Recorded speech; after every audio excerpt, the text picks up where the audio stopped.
Hay un esfínter pilórico y después se origina el duodeno. ¿Cierto? Ya, entonces el alimento llega al estómago y sufre el mecanismo de relajación de recepción. ¿Cierto? Entonces se relaja el estómago, la porción, ¿cómo se llama esa parte del estómago? El fondo del estómago se relaja, ¿cierto? Para recibir alimento. Y esa distensión controla la saciedad, por ejemplo. ¿Sí? Esa distensión manda, cuando se distiende, manda una señal y dice ya no como. Que con la evolución es el único mecanismo que tenemos para controlar la saciedad. Nadie espera que le aumenten los niveles de glucosa en sangre, ¿cierto? Ya. Y aquí hay una zona, ¿cierto? Que es la zona gatillo. La zona marcapaso, zona gatillo, que lo que va a hacer, ¿cierto?, es generar contracciones, ¿sí?, que van a ir a actuar sobre el píloro. Y va a ir generando, ¿cierto?, la bomba antral. ¿Cierto? Son contracciones de segmentación que ocurren en el píloro. Que eso lo tienen ustedes en la imagen cuando aparece el píloro con una contracción aislada, con dos contracciones aisladas, con 4 contracciones aisladas, ¿cierto? Que el píloro en definitiva es como que yo tome, no, eso está cumpliendo la función. Es como tener un globito que en su interior tiene ácido clorhídrico y alimento. Y tú al contraerlo así, ¿sí? Como me decían ustedes que el doctor Giraldes le decía como uno sol chucho, ¿cierto? Entonces lo contrae y lo mezcla. ¿Sí? Es como tomar un vaso de agua y mezclarlo para que se disuelva el batido de proteínas que te tomáis, ¿cierto? Es lo mismo. ¿Ya? Entonces, ¿qué está haciendo? Estamos mezclando el ácido clorhídrico con el alimento para que el ácido clorhídrico digiera las células, porque el ácido clorhídrico es un digestor. O sea, rompe la membrana plasmática, rompe la membrana del núcleo, rompe la membrana de los lisosomas, rompe todas las membranas celulares.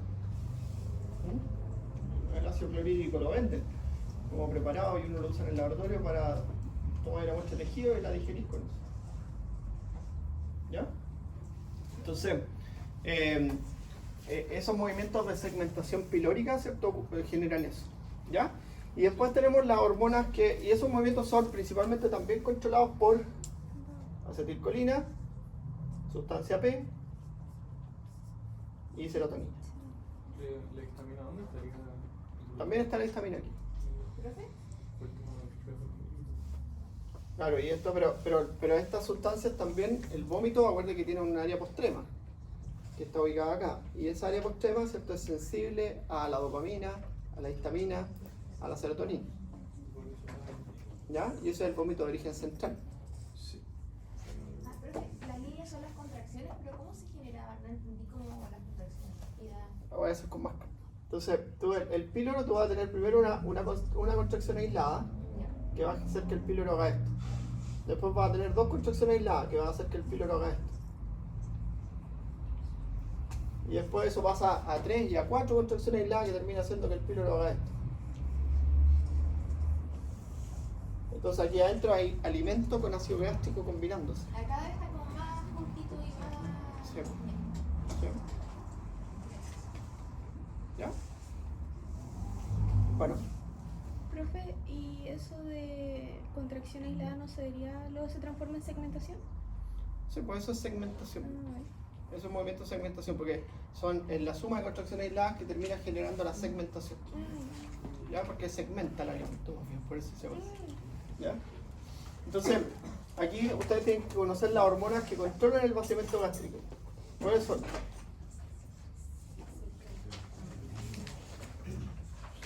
Y la botilina es positiva, ¿cierto? Ya, vamos a nombrar otra. Ya, la CCK. ¿Qué hace la CCK? Aumenta o disminuye el vaciamiento gástrico.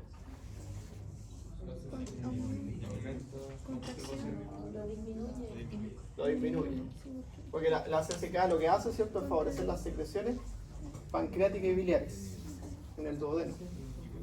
¿Sí? Principalmente las biliares. ¿Ya? ¿Qué estoy sufriendo, Agustina? Ya. Después otra hormona. El GIP. ¿Qué es lo que hace el GIP? ¿Aumenta o disminuye? Disminuye. Se llama péptido inhibitorio gástrico. o también se llama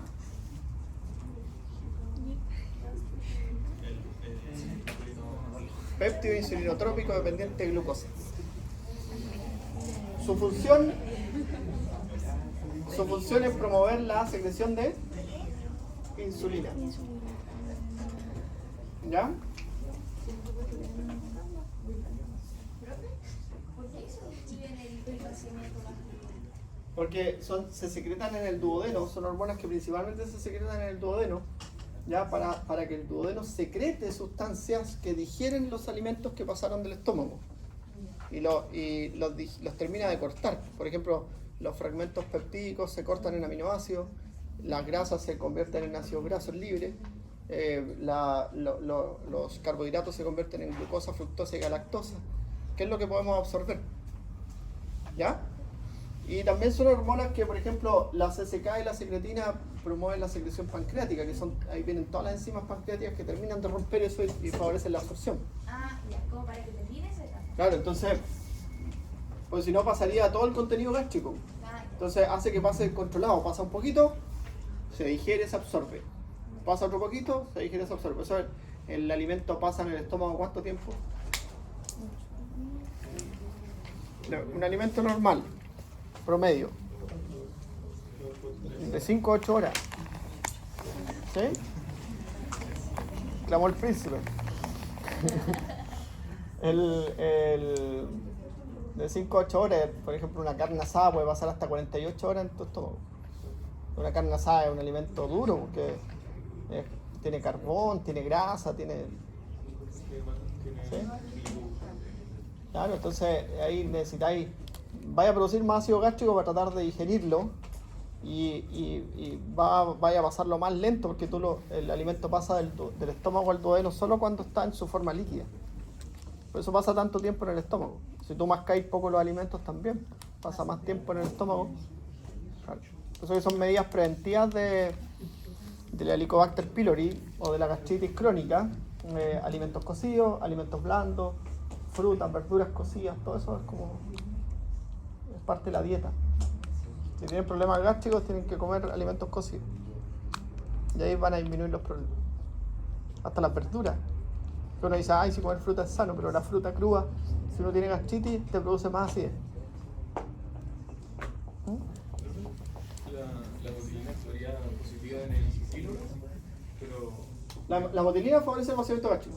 en el fondo actúa como negativa, según uno de los gráficos, porque tiene como una distinta función en la parte que del píloro. En el píloro y acá favorece la relajación. Sí, pues, igual que el VIP. ¿Sí? El péptido intestinal vasoactivo promueve el vaciamiento pilórico, pero promueve la relajación de recepción. ¿Ya?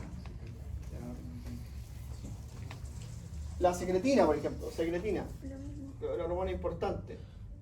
La secretina es la hormona principal que favorece la secreción pancreática, ¿ya? De enzimas pancreáticas y de jugo pancreático. ¿Sí? Entonces, esto también tiene un efecto negativo sobre el vaciamiento gástrico, pero es positivo sobre la secreción pancreática y biliar. ¿Ya? Y esas cosas son totalmente importantes.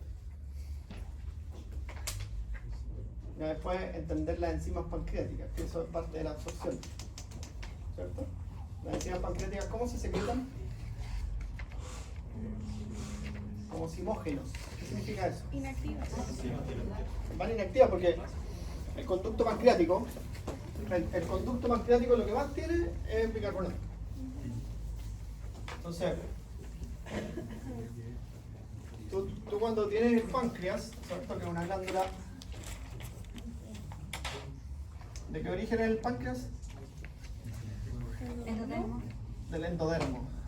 Es complicado entonces, ¿cierto? Ya. Entonces, los conductos pancreáticos que van así, ¿cierto? Un conducto pancreático común, ¿ya? Secretan principalmente bicarbonato y enzimas que están inactivas. Porque el pH de los conductos pancreáticos es un pH de 8 a 9, muy básico, ¿ya? Ahora ya vamos a hacer el 8, de 8 a 9. ¿Ya? Entonces, llega acá al duodeno, donde el pH del duodeno que recibe jugo gástrico es de 6 a 8. Y a 6 se activa una enzima, que es como limitante.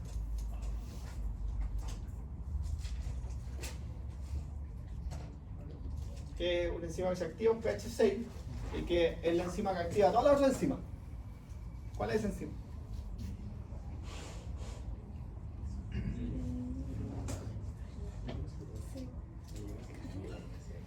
No, eso es una hormona. Enzima. Pues la otra enzima, algunas están en las vellosidades intestinales también, ¿cierto? Pero de las pancreáticas hay una que se secreta, que cuando esa se activa, activa todas las otras. ¿La? No, eso no lo pone. ¿Ah? La pepsina la produce quién? La pepsina se produce en el estómago y se produce como pepsinógeno. También se produce inactiva, pero el pepsinógeno, ¿cierto?, se activa a un pH menor a 5 y ahí se convierte en pepsina. Y la pepsina lo que hace es romper proteínas en cadenas polipeptídicas. Hay una lipasa pancreática, ¿sí? Sí. Sí. Que lo que hace la lipasa pancreática es romper los triglicéridos en ácido graso, ¿cierto? Ya, pero hay una, tiene un nombre así, pero enteropeptidasa, ¿le suena? Busquen la enteropeptidasa y van a descubrir mucho.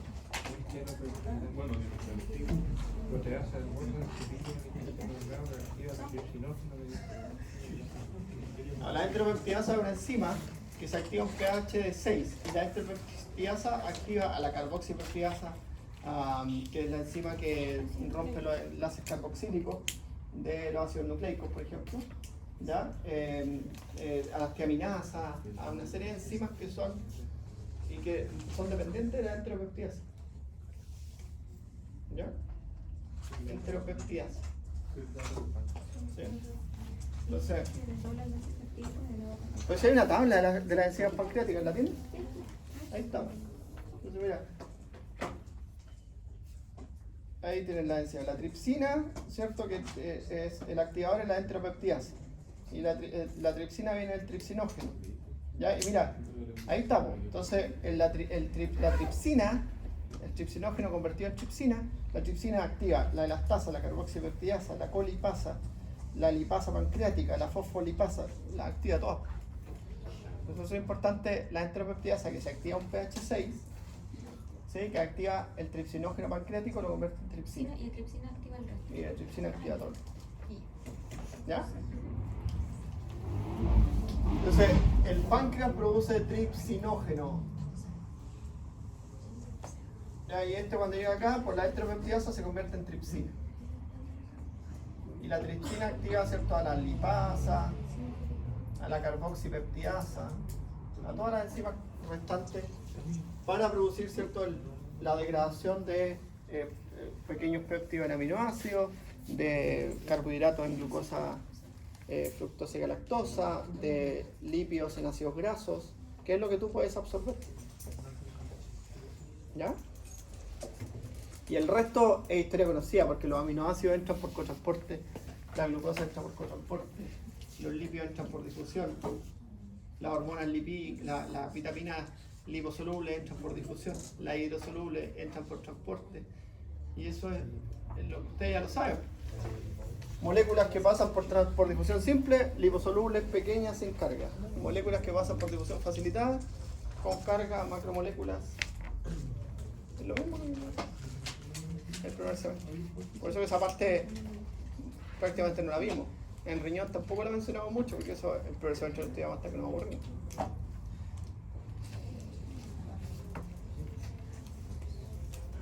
¿Ya?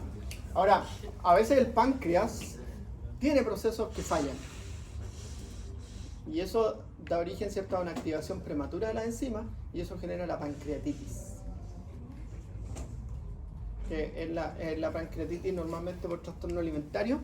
Es una pancreatitis porque, no sé, comiste exceso de grasa y eso cuando comen alimentos que son ricos en grasa normalmente ocurre. Porque también está la pancreatitis autoinmune, ¿ya? Pero la pancreatitis de origen alimentario normalmente es por exceso de grasa, exceso de comidas pesadas, ¿cierto? Que en un solo momento que hace que el páncreas empiece a secretar enzimas de forma descontrolada y se activan prematuramente y las enzimas como lo que hacen es romper tejido, dañan el páncreas. Y el estómago es lo mismo, el estómago produce ácido clorhídrico, pero ¿cómo se produce el ácido clorhídrico? En el estómago el ácido clorhídrico se produce en la glándula oxíntica, ¿cierto? Es unas glándulas que son como así. ¿Ya? Entonces, las células del cuello, que son las células que están aquí, esas células del cuello secretan moco y bicarbonato.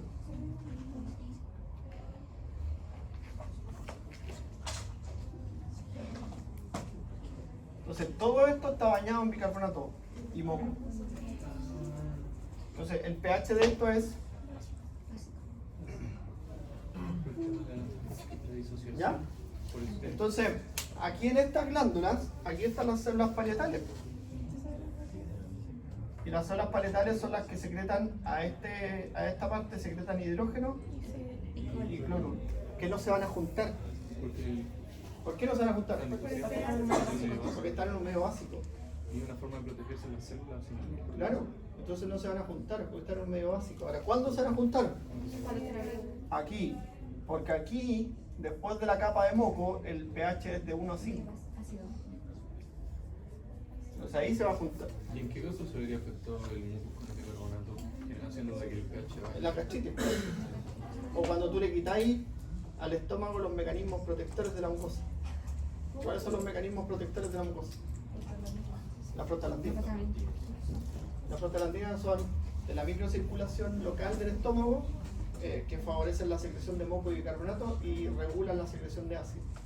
Entonces, quedan zonas desprovistas de moco y bicarbonato y esas zonas se empiezan a dañar con el ácido y producen una gastritis. ¿No eran las células de la mucosa superficial las que eran moco y bicarbonato? Sí, pero son las células del cuello y la mucosa superficial, pues todas esas secretan moco y bicarbonato. Sí. Pues aquí hay un montón de células. ¿Sí? También están las células enterocromafines. ¿Qué hacen las enterocromafines? Eran serotonina, ¿Qué más? bombecina y encefalina. Ya. Entonces, lo que hacen es, por ejemplo, la histamina que producen esta, porque si se crea serotonina, produce histamina, ¿cierto? La serotonina se convierte en histamina. ¿Sí? El doctor dijo que esa era la enterocromafila. ¿La intercromafil? Like. Ya. Y esta la histamina, ¿cierto? Estimula a esta célula para producir ácido a través de los receptores de histamina tipo 2. La estimula. Entonces tú usas famotidina, ranitidina, cimetidina, que es un antagonista de ese receptor. ¿Para qué? Para regular la producción basal de ácido.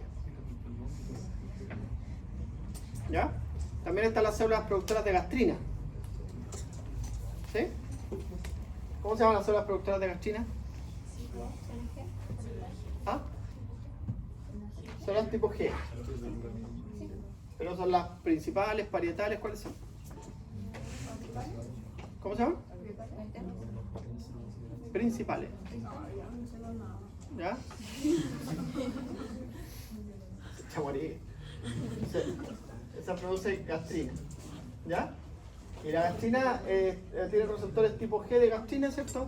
Que estimulan también la producción de ácido. Entonces, por ejemplo, hay una enfermedad que se llama síndrome de Zollinger-Ellison, que es un tumor productor de gastrina.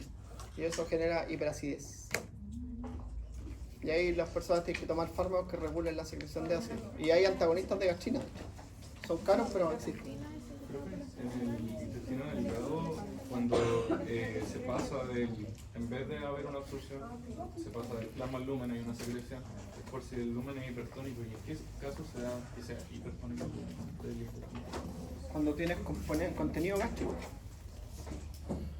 Si tú consumiste alimento, ¿cierto? Lo primero que se absorbe es el agua.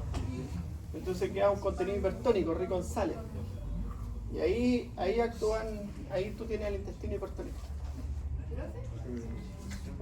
Mira, esto de las células parietales es súper importante. Entonces, las células tienen receptores de histamina, receptores de gastrina, receptores de acetilcolina. Entonces, por ejemplo, la acetilcolina la estimula la produce el vago, ¿no es cierto? Pero el vago también produce péptidos asociados a la gastrina. ¿Sí? Péptidos relacionados con la gastrina, no tiene nada que hacer. Péptidos relacionados con gastrina. Y eso estimula la gastrina. A esta la estimula la gastrina. Y a esta la estimula la histamina, ¿cierto? Y ahí lo que hacen estas células, estos receptores son receptores acoplados a proteína G, y lo que hacen es aumentar el AMP cíclico. Y el AMP cíclico activa la proteína quinasa A, y la proteína quinasa A activa la bomba de hidrógeno potasio. La hidrógeno potasio ATPasa.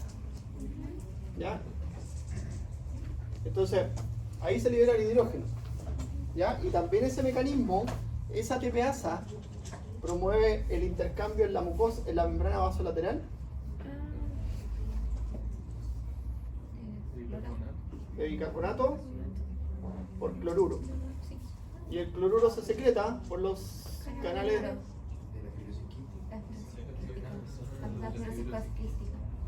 canales asociados a la fibrosis quística. ¿Ya? Entonces, ahí se produce el ácido clorhídrico que se activa y se une acá porque acá es capaz de estar en su forma no disociada porque es un medio ácido. ¿Ya? Si está en un medio básico, se disocia. ¿Ya? Eso es una quemadura con ácido clorhídrico en el laboratorio, bicarbonato. Se acabó el problema. ¿Ya? Ya. Entonces por cada molécula de ácido clorhídrico nosotros vamos a liberar a la sangre bicarbonato. Por eso cuando comemos en exceso nos da alcalosis.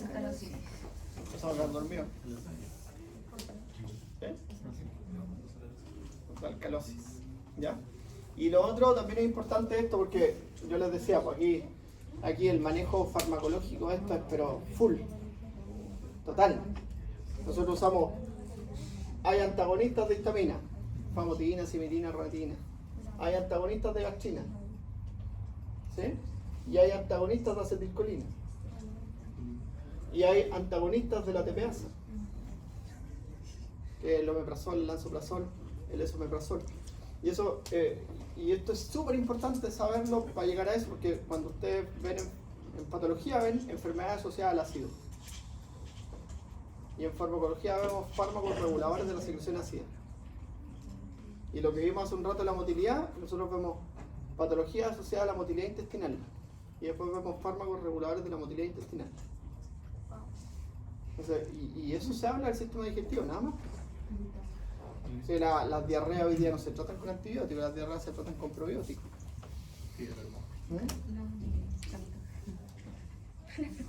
Chamito. Hoy día hay probióticos mucho mejores que eso, que son farmacológicos, son probióticos de uso y origen farmacológico. Que tú vas a ver, ¿cierto?, qué composición del intestino tiene una persona con un cultivo fecal y le da el probiótico que va a disminuir la población de las bacterias que tenga. Se hace un examen para eso. No usa antibióticos, nadie usa antibióticos. Si tú usas antibióticos es como tirarle fuego al fuego o tirarle benzina al fuego. Porque si usas antibióticos vas a matar un montón de bacterias y las otras bacterias ¡pum! Porque las bacterias entre ellas se regulan, se autorregulan. Entonces si yo mato un grupo de bacterias o mato todas las bacterias, están las levaduras, están los hongos. ¿Ya? Ustedes ven antibióticos, las reacciones adversas por antibióticos, diarrea, candidiasis, la cándida que está ahí siempre esperando para proliferar en la boca, en el recto, en la mucosa uretral, en la vagina, en todos los lugares, en la piel. La cándida, encontráis agarráis un chaleco de tu closet y tiene cándida. Cándida albicans. ¿Sí? Es una cuestión que crece por todos lados. ¿Qué se produce el crono? ¿Ah? ¿Qué se produce el crono? El crono es una enfermedad autoinmune. Es una enfermedad autoinmune que afecta anticuerpos, atacan a la vellosidad intestinal y producen un proceso inflamatorio. Entonces, produce un síndrome de mala absorción porque el intestino está inflamado y cuando un tejido está inflamado no funciona. ¿Cuál es la incidencia de la enfermedad de Crohn? Es baja y es más frecuente en mujeres. No me acuerdo, no estoy seguro, pero como todas las enfermedades autoinmunes, menos del 5%, pero en las mujeres es de 3 a 1, o sea, de cada, por un hombre afectado hay 3 mujeres afectadas.